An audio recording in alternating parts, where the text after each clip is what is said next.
The nafs is the self, but the self can be in different places at different times. And when our self is calling us to sort of negative responses, we can't get from that state of the self calling us from that negative response to the right answer right away. There's no shortcut from here to there. That's very hard. You need like the superpower to be able to, in that state, to just be able to go from here to here. But what a person can do is change their state. Be like, okay, I need to move myself out of this negative state into a different state. There's methods to do that. There's ways to do that. And then now I'm going to go back and deal with the situation from this other state. Mm-hmm. But the state being off in the first place is an indication that we have to do something to treat that first. That's right. Like the immediate thing. And so something that I like to talk about is the different D's, the D letters of our nafs. And it's from Shaytan. Shaytan is the first one to whisper it, and then the nafs will sort of hold on to that and repeat it to us after Shaytan leaves.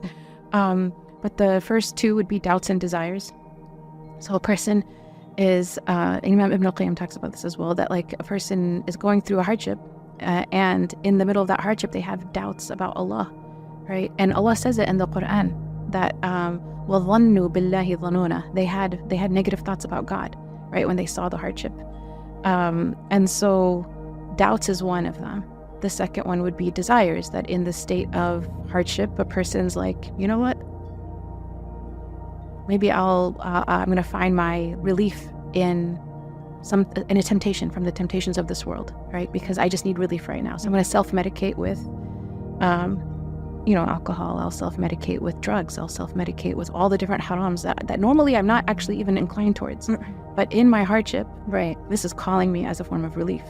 So self-awareness for the person who's going through a hardship is really important. So they know, okay, that's what's happening right now. Is I'm being, either I'm having doubts about God, or I'm having, desires. This is a door that's pulling on me. Right. A third one, I'll go back and address each one, but like the third one is despair, to actually lose hope in God and lose hope in oneself and lose hope in the whole thing. And that's definitely one of the avenues of Shaytan, which is just to, there's no hope, there's no use, give up. It's not let go. Letting go is different than giving up. Shaytan is like, give up on the whole thing. Right. And despair is also one of the doors. If a person knows that they're in this like numb state where in their mind there's no solution, right? Know that that's a state of despair. And it's one of the doors of trying to block us off from our true selves. So that's the third. The fourth is destructiveness. So the test is there, but in a person, they're in a higher state than despair. So now they have some energy. That energy is exerted through anger, but it's not anger. It's anger in the wrong place. Anger in the wrong place wants to destroy everything, wants to lash out. It may be very justified often, like the wrong is a very clear wrong and it needs to be corrected, but rather than correcting it, which would be constructive, Shaytan never wants us to do that, so it's like, no, destroy it all, just burn it all down,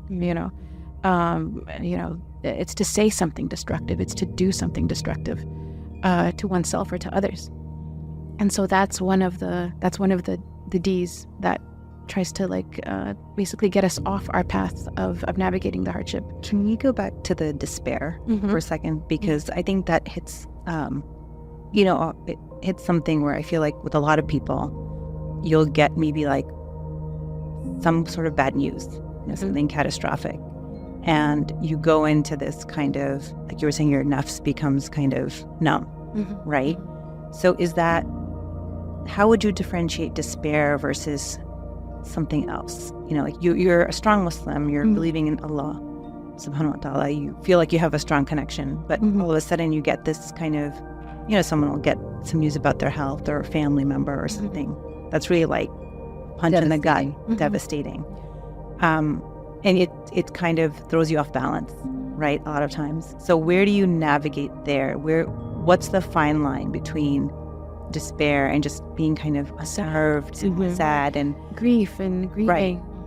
Right. The Prophet Muhammad ﷺ, I think, is a really beautiful example of someone who experienced devastating news a lot and hardships. And he grieved and he was very sad. Like when he lost his wife, Sayyidah Khadija, and his uncle in the same year. It's called the year of sadness because he carried that sadness with him. Is he saying, "Oh Allah, why did you do this?" See, that's the thing, is if you have an i'tirad on Allah, like you have you're telling God subconsciously you did something wrong, or this could have been better, you could have done XYZ, why not XYZ? Then I think that's where the despair comes in, because the person is in a place where they're not surrendered to God's will. But you can be fully surrendered to God's will and accepting to God's will and lovingly surrendered to God's will and still feel the pain of loss and still feel the grief of loss and still feel the sadness that comes with missing people that were in your life and now they're not there and things remind you of them. And that doesn't mean that you haven't acted on Allah, like that you have any kind of you're saying, "Oh Allah, but." You're not saying that. That's just the normal sort of the pain that comes with the life of this world. And experiencing that pain is what makes us human. So if a person doesn't have that pain and doesn't feel that pain, I'd be more worried for them, because you should feel sad when your most beloved spouse passes away, or these are things that should make us feel sad. And we have grieving periods, right? And for the widow and things like that. So I think that the full range of human emotion is within what we recognize in our tradition, but it's about I would say the thoughts behind the emotions. So one person is grieving and they, their heart is totally surrendered to Allah and they love Allah and they recognize His decree and they simply miss the one that has been taken from them. Or they're sad that something has not happened to them yet. Because I know for a lot of people, this actually is the test for them when it comes to getting married. They're sad because they want to be married. They want a companion in their life, Right. But they're not saying to Allah, "You did something wrong with me," in their heart. So they still love Allah. They still turn to Him in their hardship. They're not turning away from Him. Right. Whereas the person who's in despair when it comes to the test, they may feel like God doesn't love me.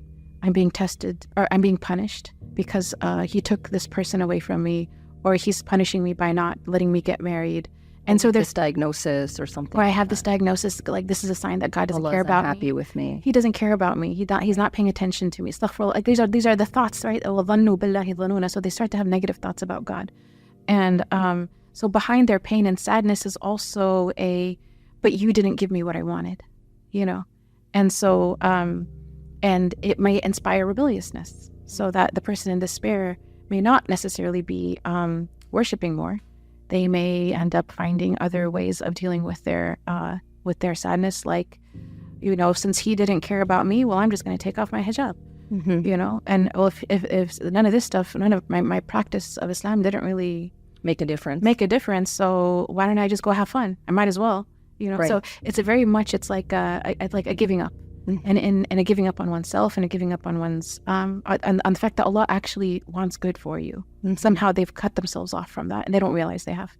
So despair is, despair leads to different behaviors than just sadness and grief.